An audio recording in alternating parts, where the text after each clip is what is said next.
અને શિવજી છે ને એ અદ્ભુત દેવ છે. महादेव अद्भुत देव है. महादेव जैसा कोई देव नहीं. આપણે મહાદેવના મંદિરમાં જઈને આમ હાથ જોડીને ઊભા હોય ને એ મહાદેવથી જોઈ ન શકાય. શિવજી જોઈ ન શકે. મારી સામે ઊભો ને ગરીબી ગાવી માગ માગ, શું જોઈએ માગ.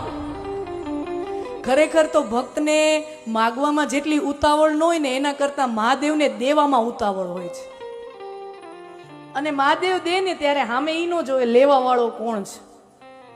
માનવ છે, દાનવ છે, અસુર છે, એની પાત્રતા મહાદેવ ન જુએ.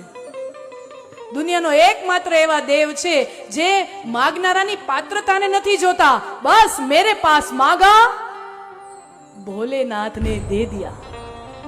હવે જુઓ, આ ફૂલ છે, ગુલાબનું ફૂલ હોય, કમળ